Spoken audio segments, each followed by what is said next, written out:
Okay, we have JR from University of Georgia.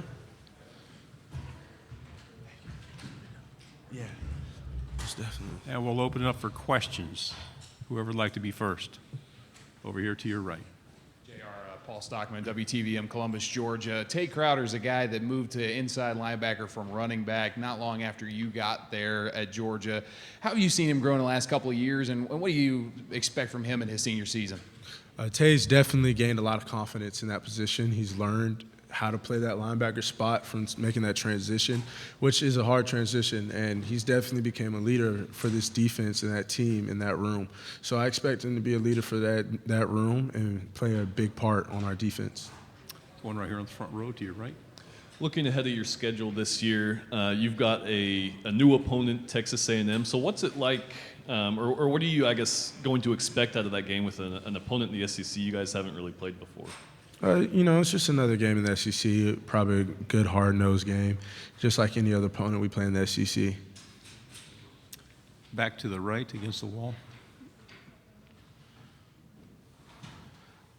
JR, talk about Nigel Warrior, D'Angelo Gibbs.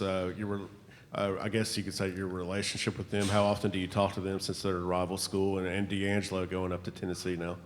We have a really good relationship, me, D'Angelo, and Nigel. We're first cousins. We grew up together. Yeah, we spent, summers together since we were little all the way up to the ages like 12 and 13. And, we just play really hard, and it's in our blood for each of us to play really hard. Me and D'Angelo trained together since high school and middle school, and, I've seen Nigel become the player that he is today. He's definitely in a great program, and, I wish both of them best of luck, but definitely go Dogs, and we're going to get the win. Right here in the camera bank. First Rank CBS 42 in Birmingham. A lot's been made out of a lot of the guys over the last few years going to the league and having to reload. Have you kind of seen everybody kind of embrace that next man up mentality, and how do you guys get your minds around all the guys going to the league and having to replace so many faces every year? I mean, it's what happens when you're in big programs. That's the thing. That's what happens. You're going to lose guys, and people are waiting their turn, and they're ready. And it's just all about the opportunity, and they have the opportunity now, so they just got to make plays. Right here in the middle, and then we'll go back. Patrick Brickman with WBMA in Birmingham. Do you guys, with the way that the last two games against Alabama have finished up and gone, do you guys talk about getting another crack at them? Is that something you'd like to be able to rectify maybe? I want another crack at the SEC, and I want another crack at the national championship, man. I don't care who it is or what opponent's there. I just want to crack at that SEC championship and that national championship. JR, Coach Kirby right here. Oh. Coach Smart and Jake, they all mentioned the do more mentality that you guys have had in this offseason. What does that mean to you and the defense? It just means, you got to look at your film, and you got to look at what you did last year. And whatever you did last year wasn't enough, and you got to do more. And you always have to do more each and every day. So you got to outwork yesterday. You got to outwork what you did yesterday, and always doing more. So if you think you're doing enough, you got to do more. JR, to your left on the third row. JR, AJ Spur, 90.7 WVOA FM, Tuscaloosa. The SEC is stacked with loaded quarterback talent. How have you and the Georgia defense been getting prepared for the 2019 season? Well, first off, going against one of the best quarterbacks in the game, man, Jake Fromm, he prepares us, day in and day out, even in 7-on-7 or just talking to him. He's just so smart. And so that's one of the things that helps us. And then also extra film study, We've been in the film a lot more, and that's one of the things I decided to do more about is just watching more film and being more of a student of the game. To your right. Hey, JR, Michael Brad, Saturday Down South. So Jake Fromm was in here earlier, and he's talking about his leadership, and he's not spending so much time on the lake getting in trouble and all this, and there's no challenge for him at quarterback competition this offseason in Georgia.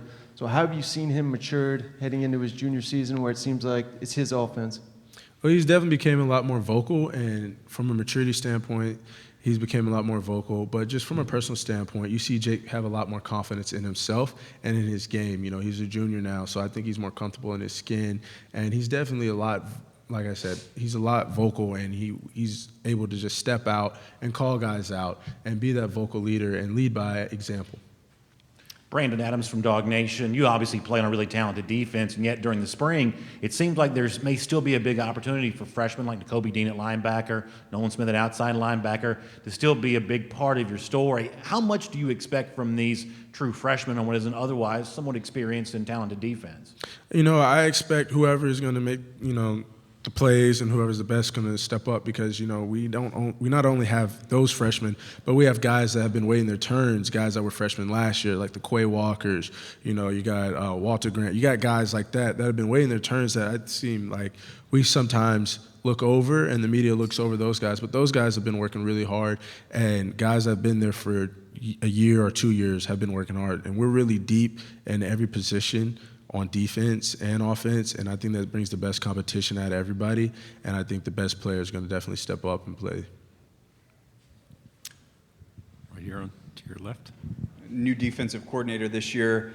We don't expect much to change. How much do you expect to change, and what will be some of the biggest hurdles to overcome? Is it just the mechanics of getting a play call in, looking at a different person, or what will be different this year? You run through those mechanics in the spring. We already worked those kinks out. But definitely one of the new things that we're going to have with Coach Land and Coach Schumann is they're just younger, and they bring a lot more energy. And we're definitely focusing on our havoc rate, which, is our TFLs, our sacks, our PBUs, our forced fumbles, and our interceptions. And that's one of the things that we lacked last year, and that's one of the things that we want to improve on this year. To your left, third row. Earlier today, Coach Smart spoke on what the Georgia team overall has learned after losing to Alabama, both in the national championship and in the SEC championship. I wanted to know specifically, what has the defense learned in those past two losses against Alabama, and what will they do in 2019 based off those lessons? One of the things I'll say we learned is, if they don't score, they don't win. So no matter what happens, no matter what the circumstances is, it's our job to go out there and stop them. No matter what is going on around us, our job is to play defense. Our job is not to let them in the end zone. Okay, back down front. You mentioned the havoc plays. I want to talk about another area of the defense, if you don't mind. Statistically speaking, you guys were not great a year ago at stopping the run, outside the top 30 in rushing yards allowed. Is that a specific focus during the offseason? And if so, how are you guys working on improving in that area? Well, one of the reasons why we weren't great were just missed tackles and missed opportunities. And if we can just make those tackles in the backfield, or just make those first impact contact tackles, not just bring the guy down, but wrapping them up and waiting till guys get there to help, it'll definitely help out the team.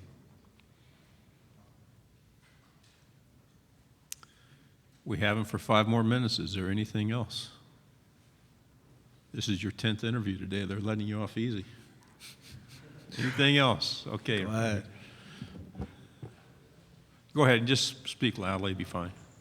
I can talk about it. A lot's going to be made of the pieces that you lost on that offense with the running backs, leaving a bunch of the wide receivers. What have you seen out of the younger guys that are trying to step up here in the spring ball? And do you have a lot of confidence in those guys?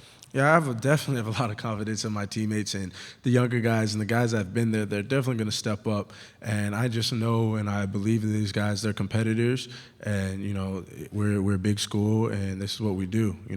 Next man up. To your right. With D'Angelo getting some looks at Tennessee on the offensive side of the ball at wide receiver, do you think you may get a go against him this year? Do you think he'll even get cleared to play? Hopefully he gets cleared to play, and if I get to go against him, I'll definitely win that matchup every time. Okay, down here to your left. AP Stedham, WHEP, AM and FM, Foley, Alabama. I don't know if this question was asked, I just dropped in, but what's the challenges guarding those Alabama receivers, and was one much better than the other? They're all different. They're all very fast, though. That's one thing they have in common is very fast, and they're great route runners. Up on the camera bank. JR, you prepared against a Jim Chaney offense last season with him being on the other side of Georgia. Now that he's at Tennessee, how will that prepare you to play Tennessee this year?